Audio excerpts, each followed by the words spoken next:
लो भी वो पाकिस्तानी जो कि इंडिया को बाहर करवाने का सोच रहे थे, ये कह के कि वेस्ट इंडीज साउथ अफ्रीका को हरा देगा, चूंकि उनकी सपोर्ट सारी चली गई थी वेस्ट इंडीज के साथ। नहुसत भी लेके चले गए थे हमारे फैंस, उनके साथ साथ वेस्ट इंडीज भी ऐसे बुरी तरह से पिछड़ा है कि ये तो नेट रन रेट वाला भी सीन खत्म हो गया था, क्योंकि इंडिया ने तो आज वैसे भी जिम्बाब्वे को उसी तरह मारना था। 250 रन बनाए। सबसे पहले तालियां होनी चाहिए जिम्बाब्वे के लिए, जिन्होंने टॉस जीत के पहले उनको बैटिंग दे दी कि आ जाओ बना के दिखाओ, फिर रन। हमें पता है तुम लोग 400 बनाने की कोशिश करोगे, इसी चक्कर में तुम कोलैप्स कर जाओगे। इस किस्म का कोई जीनियस मूड किया।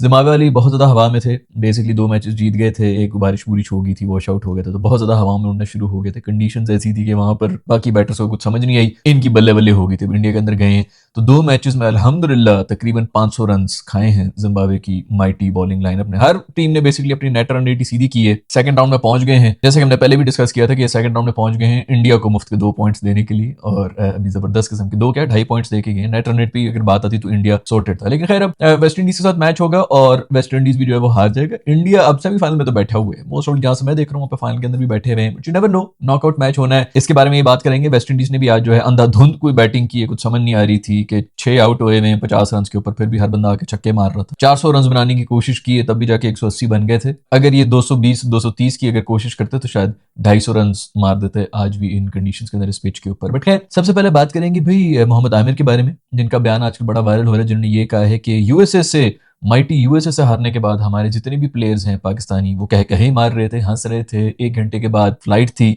मेरा रो रो के बुरा हाल था, और ये लोग जो है शॉपिंग कर रहे थे, अपने कच्चे बनियान और इस तरह की चीजें लेने में बैठे हुए थे। हजार दफा पहले ही बात कर चुके हैं, वो डीट हो चुके हैं। ये सोशल मीडिया की जनरेशन है, इनको सिर्फ और सिर्फ टिकटॉक के ऊपर फॉलोअर्स मिल जाए, फलानी टिकटॉकर ने हमें जो है वो मैसेज कर दिया, बल्कि ये भी उनको मैसेज करते हैं, उन्होंने क्या बेचारी ने मैसेज करना है, फलानी टिकटॉकर से हमारी बातचीत हो गई है, कोई स्टेज शो की जो डांसर है उसके साथ इनकी जो है कोई प्राइवेट में बात हो गई है, तो ये इनकी लाइफ के मकसद पूरे हैं। हर कोई इंडिविजुअल उसके लिए खेल रहा है। आपने अभी भी देखा होगा, आपके जितने भी सेलिब्रिटीज हैं वो अपने इंडिविजुअल स्टैट्स जो है वो शेयर कर रहे हैं। टीमें हार रही हैं, जलील हो रही हैं, कोई डॉक्यूमेंट्री बनवा रहा है, कोई अपनी जो है वो छक्कों की दास्तानें गिनवा रहा है, टीम जलील होकर कुत्ते की तरह निकल रही है, 3-3 मैचेस लगातार हार रही है इंडिया से, वो अपनी सेलिब्रेशंस कर रहे हैं। अभी पिछले दिनों में हमें साहबजादा फरहान जो है उन्होंने कोई लगाया हुआ था, जो मैच हम हारे हैं इंग्लैंड वाला, उसके अंदर अपनी इनिंग्स के जो है हाईलाइट्स की वो उन्होंने स्टैट्स लगाए हुए थे कि मैंने कितनी बॉलों के ऊपर कितने रन्स बना दिए। लेकिन उस बेचारे को भी क्या कहें, पूरी पाकिस्तानी टीम से ज्यादा रन्स तो उसके हैं इस पूरे टूर्नामेंट के अंदर, तो उसको भी कुछ नहीं कह सकते। उसको भी निकालने की कोशिश कर रहे थे, फुल कोशिश थी कि वो टॉप ऑर्डर पे जो है इनको खाली करके अपने बंदे जो है वो भर दिए जाएं। वो तो उसने सेंचुरी मार दी बहुत ही गलत टाइम के ऊपर, नमीबिया के ऊपर सेंचुरी मार दी, तो वो उसने अपनी सीट जो है वो पक्की की थी। दूसरा वो टूर्नामेंट का लीडिंग रन स्कोरर भी बन गया है। वैसे भी टू बी वेरी ऑनेस्ट वही परफॉर्म कर रहा है पिछले 6-7 महीने से, तो उसको भी क्या कहना। बट हर किसी को सिर्फ और सिर्फ अपने इंडिविजुअल गोल्स की पड़ी हुई है, और ये अभी से नहीं पड़ी हुई, पहले से पड़ी हुई है। अभी पीएसएल आ जाएगा 1 महीने के अंदर, आपके ये बहुत बड़े सेलिब्रिटीज बन जाएंगे एक दफा फिर से, और कोई कुछ नहीं कह सकेगा, क्योंकि छोटे छोटे फैन पेज, छोटी छोटी बच्चियां, छोटे छोटे बच्चे, जो सोशल मीडिया, आपका पूरा सोशल मीडिया जो है इस वक्त वो बच्चों के हाथ के अंदर भिनक रहा है।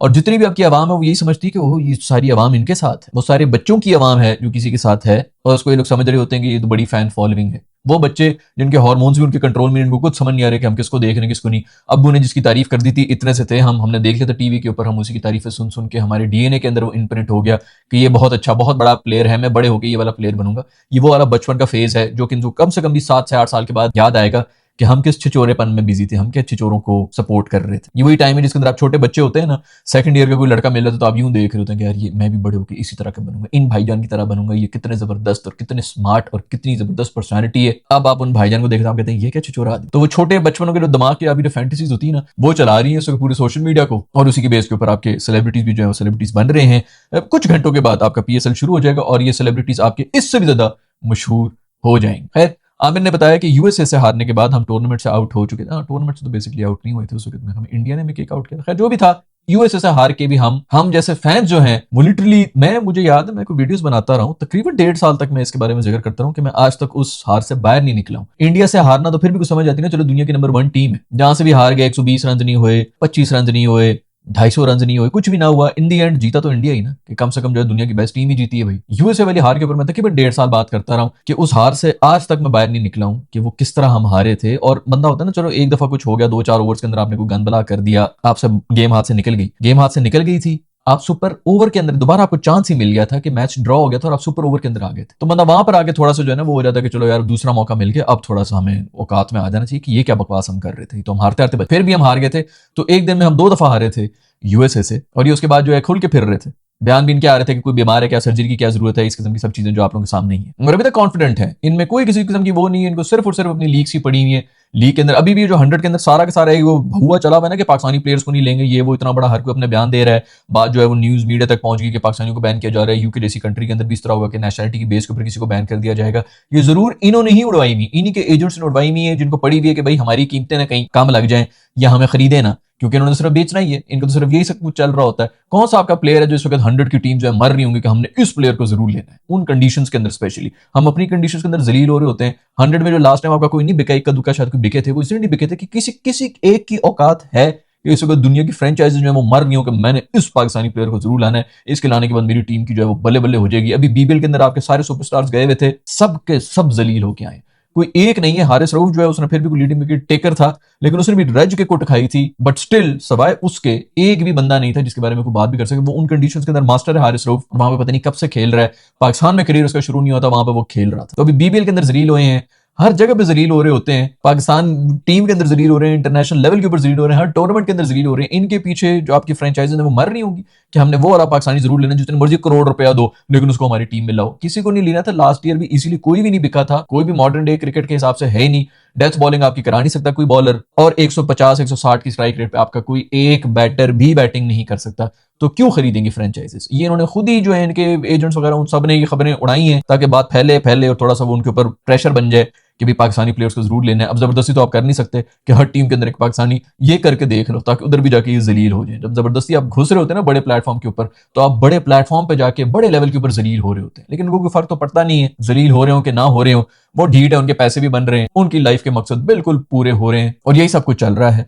यूएसए से हारने के बाद भी इसी तरह खुश थे, अभी भी जो है हमारी पूरी पाकिस्तान की सिर्फ और सिर्फ एक इंटरेस्ट था कि इंडिया निकलेगा कि नहीं निकलेगा, उसके लिए बैठे हैं, वो भी हमें नसीब नहीं होती। अपनी टीम के ऊपर से तो वैसे ही सब कुछ खत्म हो गया है, क्या क्रिकेट हमने देखना है कि उन्होंने क्या परफॉर्म करना है क्या नहीं करना, अभी फिर से दोबारा से दुआएं और कैलकुलेटर लेके बैठ गए कि ये इसको हराए वो उसको हराए, ये सब बकवासें चलती रहेंगी। बेशक हमारी जो मर्जी परफॉर्मेंसेज हो, अभी तक इस पूरे टूर्नामेंट के अंदर आप एक टेस्ट प्लेइंग नेशन को हरा के नहीं आए, इससे ज्यादा बेहतर अपॉर्चुनिटी आपको नहीं मिल सकती थी। कंडीशन सारी आपकी फेवर में थी, आप पिछले 2 महीने से श्रीलंका के अंदर बैठे हुए हैं, वहीं पर आपने मैचेस भी खेले हैं, पूरी कंडीशन पूरी की पूरी दुनिया इधर उधर ट्रैवल कर रही है। अभी जिम्बाब्वे वाले इसीलिए जलील हो गए क्योंकि वो श्रीलंका के अंदर फिर भी कामयाब हो रहे थे, इंडिया के अंदर जाके जहां पर सिर्फ बैटिंग का जोर आया है वहां पर बिल्कुल एक्सपोज हो गए। इमेजिन करो कि पाकिस्तान यहाँ पे बैटिंग कर रहा होता है 120 25 30 की स्ट्राइक रेट के ऊपर, हमारे बैटर्स यहाँ पे कर रहे होते और अगले वाले जो है 250 रन बना रहे होते, इनको लग पता रहता कि इस वक्त इंटरनेशनल लेवल के ऊपर किधर फॉल करते हैं। हम 4 महीने से एक लोकेशन के ऊपर बैठे हुए हैं, उधर ही मैचेस भी खेल रहे हैं, पूरी की पूरी दुनिया हर जगह ट्रैवल कर रही है। हमने सिर्फ मेरे ख्याल में एक सिटी चेंज की है, बीच में 2 हमारे जो है वो कोलंबो के अंदर ही जो है स्टेडियम उन्हीं के अंदर मैचेस होते रहे, 2 सिटीज के बीच में हम लोग आगे पीछे फिरे।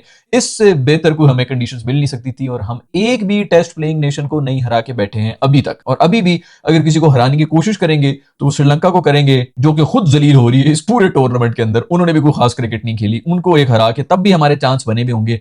इतना इजी था, हम अगर एक टेस्ट प्लेइंग नेशन को भी हरा देते तो हमने सेमीफाइनल में सीधा चले जाना था। नमीबिया और नीदरलैंड्स और इस किस्म की टीमों को हरा के हम सेकंड राउंड में आए, और वहां पर आके एक टेस्ट प्लेइंग नेशन को भी हरा के हम सेमीफाइनल में जा सकते हैं। फिर भी हम दूसरी टीमों के ऊपर रिलाय करके बैठे हुए कि वो उसको हराए ये इसको हराए और हम इसको हरा दें, हम इतनी नेट रन रेट से हराएंगे तो तक भी जाके बनेगा। इससे बड़ी और बेइज्जती और क्या हो सकती। एक दफा पहले जो आपके गए हैं वर्ल्ड कप फाइनल के अंदर, वो भी नेदरलैंड्स की वजह से गए हैं, और अभी भी हम नेदरलैंड्स की वजह से आगे आए हैं जिन्होंने फहीम अशरफ का कैच छोड़ा था, अदरवाइज हम सेकंड राउंड में इस दफा भी नहीं आ रहे थे। ये है हमारी औकात। खैर भाई इसी तरह खुश रहें, बिल्कुल एंजॉय करें, यूएसए से हारे जिसे हारे, गेम है, गेम का तो मतलब है हार जीत होती रहती है। सकलैन भाई टीवी के ऊपर बैठ के जो है डिफेंड करने की कोशिश कर रहे हैं कि कोई मसला नहीं है, मैनेजमेंट के मसले जो भी मसले, प्लेयर्स का कोई मसला नहीं है, कोई ऑलराउंडर जो है पूरी दुनिया के अंदर। अभी ये 2 मैचेस हुए हैं, न्यूजीलैंड वाला मैच था जिसके अंदर मेरे 80 के ऊपर 6 एक आउट थे उनके, और वो लोग जाके 170 रन बना के गए, उनके ऑलराउंडर्स बना के गए थे। आज वेस्ट इंडीज के 60-70 के ऊपर मेरा में कुछ 6 या 7 आउट हुए थे, 80 के ऊपर 7 आउट थे मोस्ट प्रोबब्ली, वो 180 170 75 बना के गए हैं, और वो भी एंड में 2 ओवर्स के अंदर उनकी लगी नहीं तो वो 190 तक भी जाने लगे थे। ये होते हैं प्रॉपर ऑलराउंडर्स। हमारा कोई एक ऐसा ऑलराउंडर नहीं है जो कि पूरा ऑलराउंडर है। ये आजकल के बच्चों को तो पता नहीं ना, एक जमाने में ऑलराउंडर्स हुआ करते थे जो कि पूरे बैटर होते थे और पूरे के पूरे बॉलर हुआ करते थे। बॉलिंग में भी आगे वो 10 ओवर कराया करते थे, और बैटिंग में भी आके वो टॉप ऑर्डर के अंदर भी बैटिंग कर सकते थे, हर जगह के ऊपर वो बैटिंग कर रहे होते थे, फुल बैटर होते थे।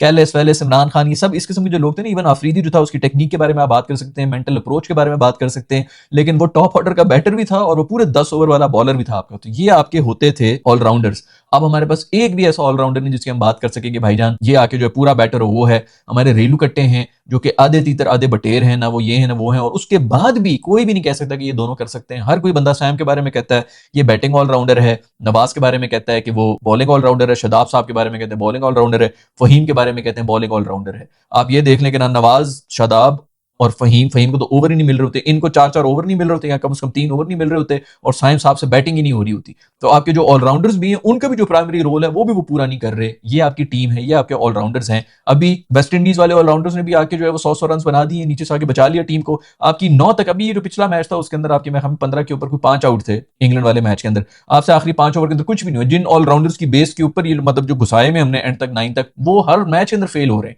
और जो फहीम अशरफ एंड में चला है उसको हमने वैसे भी ड्रॉप किया हुआ था, लेकिन जो एंड में वो चला है वो भी इसलिए क्योंकि नेदरलैंड्स ने कैच ड्रॉप किया, वरना वहां पर भी ये फेल हो चुके थे आपके ऑलराउंडर्स ही। तो ये किस खाते के ऑलराउंडर्स हैं? सिर्फ छोटी टीमों को मारने के ऑलराउंडर्स हैं आपके। सिर्फ मिनोस के लिए ना एक बहुत बड़ा एक टारगेट ये बना हुआ है कि पाकिस्तान जो है वो उनको राइवलरी सिर्फ हमारी मिनोस के साथ है, और फिर उनके दिमाग में ये भी होता है कि किसी ना किसी मिनो ने इनको हरा भी देना, ताकि वो जाके खुशियां भी मना रहे हो कि हमने पाकिस्तान को हरा दिए। तो हम सिर्फ इस वक्त मिनोस के लिए टीम बन गए हैं, या फिर दूसरी टीमों की डी टीम जो कि पाकिस्तान में आती है, हमारी कंडीशंस में आती है। आधे प्लेयर्स उनके होते नहीं है, आधे प्लेयर्स जो वैसी मूड में नहीं होते हैं, 2-4 होते हैं वो बेचारे नए बच्चे होते हैं, उनको मार के उनको हरा के हम लोग हीरो बन जाते हैं क्योंकि हमने बहुत बड़ी अचीवमेंट की। खैर, ये जो एक रोना हुआ करता था प्लेयर्स के बारे में कि हमें जी सिक्योरिटी नहीं है, हमें ये नहीं पता कि हम इस सीरीज के बाद टीम में रहेंगे भी नहीं रहेंगे। 5-5 साल से ये सर के ऊपर चढ़े हुए हैं, और इसलिए चढ़े हुए हैं भाई क्योंकि इनकी जो सोशल मीडिया के ऊपर बच्चियां बहुत ज्यादा फैंस हो गई, इतने फैन पेजेस हैं, सोशल मीडिया के ऊपर टॉप ट्रेंड ये चल गया है, और वो सब चीजें होंगी। इन किस्म की चीजों के ऊपर हमारे वैसे भी जो पुरानी जनरेशन थी अंकलों की, वो तो पागल हो जाते हैं कि ओह ये तो पूरी आवाम जो है सोशल मीडिया के ऊपर तो बहुत ज्यादा शोर मचा हुआ है। वो 2-4 वो इस तरह के कोई ट्रेंड भी देख लें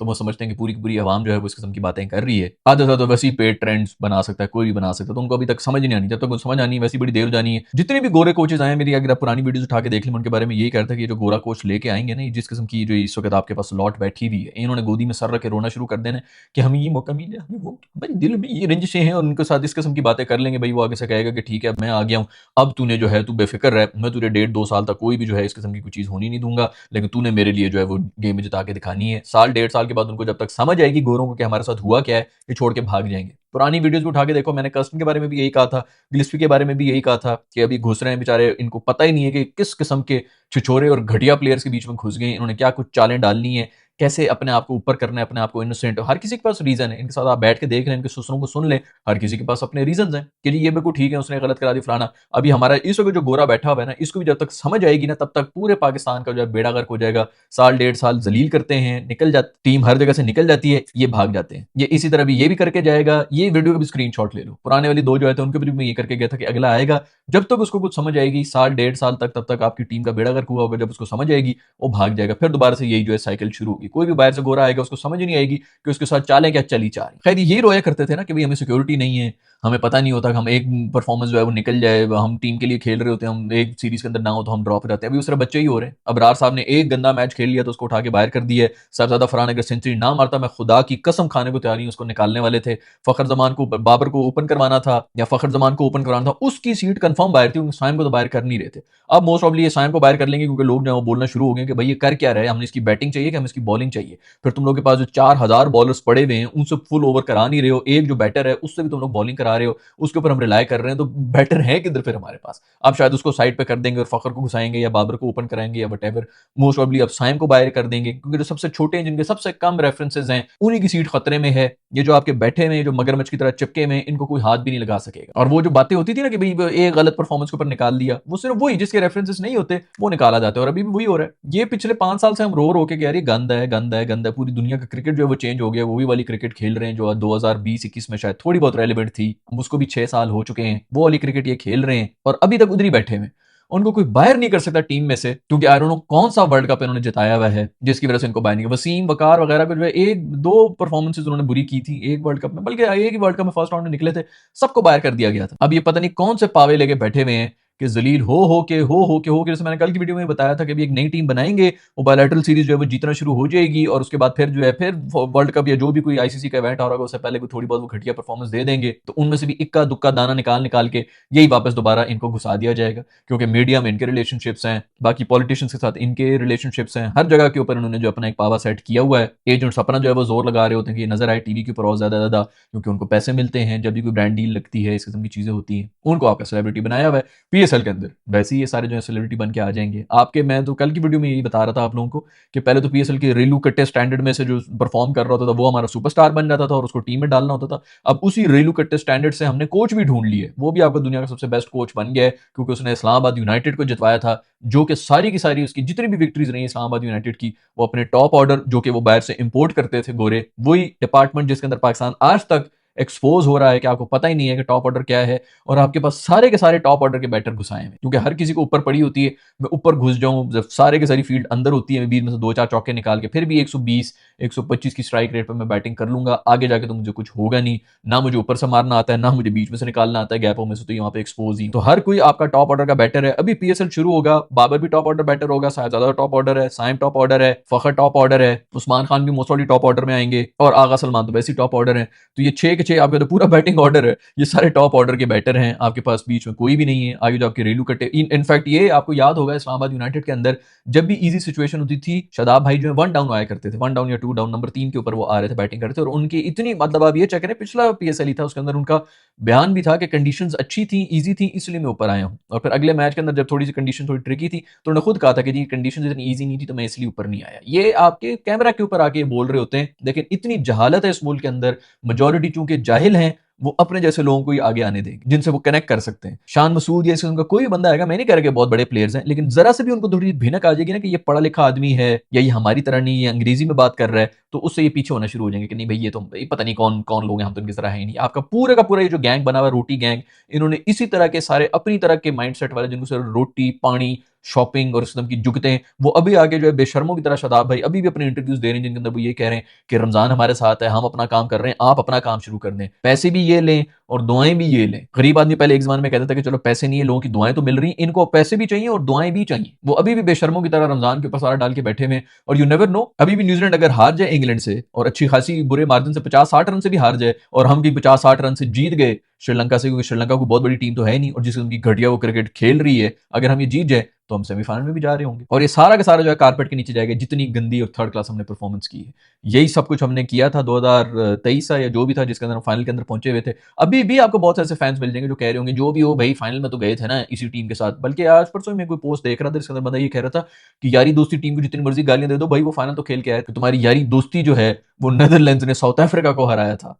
वो टीम जो अभी इंडिया को हरा रही है या पिछले साल का फाइनल खेली है, आप एक दफा सोचें उसको कि वो टीम नेदरलैंड से हारी थी, तब भी आपके पास यही था कि भाई अभी अपने बांग्लादेश को हराना है तो आपने आगे जाना है। तो इस तरह घीसियां मार मार के आप लोग आए थे। इवन चैंपियंस ट्रॉफी के अंदर आपके श्रीलंका ने 2 सिटर्स छोड़े थे सेमीफाइनल के अंदर, जिसकी वजह से आप फाइनल के अंदर आए थे। वो तो चलो फिर पुरानी बात है, वो तो टीम वैसी अब चली गई, उनके बेचारों को क्या गड़े मुर्दे निकालने। बट 2015 के बाद से सिर्फ सिर्फ छिचोरे ही आए हैं। ये जो अभी बहुत बड़ी बातें कर रहे हैं ना, हमने ये कर लिया हमने वो कर लिया, वो भी वही कैटेगरी है। वो 2010-11 तक जो आपकी कोई प्लेयर्स आ रही थी, जो लेगेसी चल रही थी वो थी। उसके बाद वही चल रहे थे 2015-16 तक जो उस टीम के हिस्से थे, उन्होंने कुछ ना कुछ अचीव किया होता था। उसके बाद से कोई आपको नहीं मिला। ये सिर्फ वही बकवासियत है बस वो पीएसएल के जोर के ऊपर जो आपको लग रहा है कि बहुत बड़ी, क्योंकि इंग्लिश में कमेंट्री हो रही थी पीएसएल के अंदर, लोग तो वही देख रहे होते हैं यार इसके अंदर डे एंड नाइट भी अंग्रेजी में भी बात हो रही है, बड़े बड़े कमेंटेटर्स आए हुए हैं और बिल्कुल उसी तरह फील आ रहा है जिस तरह इंटरनेशनल का होता है। तो ये समझ रहे हैं कि स्टैंडर्ड भी वही है। हर टीम के अंदर 4 बड़े प्लेयर होते हैं, 7 रेलू कट्टे घुसे होते हैं पीएसएल किसी भी लीग के अंदर, खाली पीएसएल की मैं बात नहीं कर रहा, पीएसएल अल्हम्दुलिल्लाह और ज्यादा रेलू कट्टे उसके अंदर भी घुस जाते हैं, बट किसी भी लीग का वो स्टैंडर्ड हो ही नहीं सकता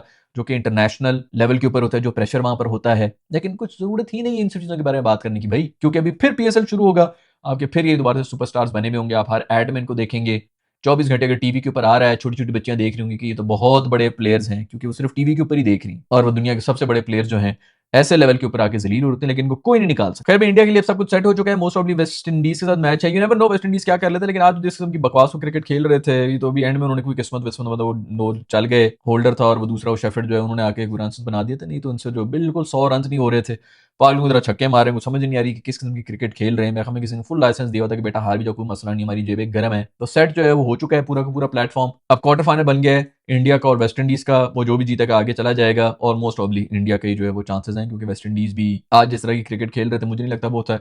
और यू नेवर नो कि जिस दिन भी उन्होंने खेलना होता था वो भी फिर जो है बहुत ही जबरदस्त क्रिकेट भी खेल लेते हैं। यू नेवर नो कि उसके ऊपर क्या होता है। लेकिन आज तो वेस्ट इंडीज जिस दिन भी क्रिकेट खेल रहा था मैं तो यही कह रहा था कि भाई तो नेट रन रेट की भी इन्होंने बेड़ा गर्क कर देना है। जो अगर ये बाकी 90 के ऊपर ऑल आउट हुए होते अगर उन्होंने जो है वो 6 ओवर के अंदर 90 मारना था और नेट रन रेट भी इनकी जानी। उसी से मुझे याद है कि मकरम जो है ये साउथ अफ्रीका का बैटर है। आज आप उसकी अगर बैटिंग देते जिस किस्म की वो शॉटें मार रहा था और जितना वो इंप्रोवाइज कर रहा था इधर से उधर से चौके निकाल निकाल के, इसकी कोई स्ट्राइक रेट नहीं हुआ करती थी। ये वक्त के साथ साथ जो है ना आप कुछ ना कुछ अपनी बैटिंग के अंदर तब्दील करते हैं। हमारे जो बेचारे जो लिमिटेड सोच के साथ छोटे छोटे दिमागों वाले प्लेयर्स आ जाते हैं ना बचपन में, जिन्होंने रट्टा लगा दिए, उनको तकरीबन 15 साल लगे हैं वो रट्टा लगाने में। अब उनको मजीद 15 साल चाहिए होंगे किसी और चीज का रट्टा लगाने में कि अच्छा अब इस तरह बैटिंग किस तरह करनी है। प्रॉब्लम सिर्फ ये है कि 15 साल का टाइम नहीं रहा उनके पास। अब 15 साल वो अगर आप टीवी के ऊपर आके वो सीखने की कोशिश कर रहे होंगे तो आप एक्सपोज होना शुरू हो जाएंगे और आपका करियर जो वो खतरे में हो जाएगा। तो वो उनकी बस की बात है ही नहीं। ये मकरम वगैरह हो गया। कल परसों में किसी और बैटर की भी बात कर रहा था कि इसका आप देख लें कि ये पहले 110 120 की स्ट्राइक रेट के ऊपर बैटिंग किया करता था और अब T20 आई का बैटर बना हुआ है। उस दिन फाफ डू प्लेसी की भी यही बात हो रही थी। वो भी बिल्कुल एग्जैक्टली इस किस्म का बैटर हुआ करता था। उसने बिल्कुल अपनी जो है बैटिंग स्टाइल चेंज कर दिया था T20 आई का। ये इसके लिए भी ना पढ़ा लिखा होना या एक अकल का सर्टन लेवल के ऊपर होना बहुत जरूरी है कि आप समझ सकें कि कैसे मैंने अपनी गेम को चेंज करना है। तो वो चेंज मेन जो है वो इनसे तो नहीं होंगे, तो इनसे कोई ज्यादा उम्मीदें भी ना करें। जो इनका बस था बेचारे अपना फुल जोर लगा रहे हैं। प्रॉब्लम सिर्फ यही है कि ये डिजर्विंग ही नहीं है। ये अपनी तरफ से फुल जोर लगा रहे होते हैं, इनकी कैपेसिटी इतनी ही है जो आप लोगों को नजर आ जाती है। इशू ये हो रहा होता है कि यहाँ पे इस मुल्क के अंदर जो डिजर्विंग लोग होते हैं, जिनका टैलेंट होता है, उनको आगे आने ही नहीं दिया जाता। जो ऊपर बैठे हुए होते हैं वो फुल जोर लगा रहे होते हैं इसी तरह के हम किसी तरह अपनी सीट के ऊपर बैठे रहें। हर तरफ से वो जो है फुल रेफरेंसेस का जोर लगा लगा के अपनी सीट को पक्के किए बैठे होते हैं। जो पीछे डिजर्विंग होते हैं वो आगे आ ही नहीं सकते।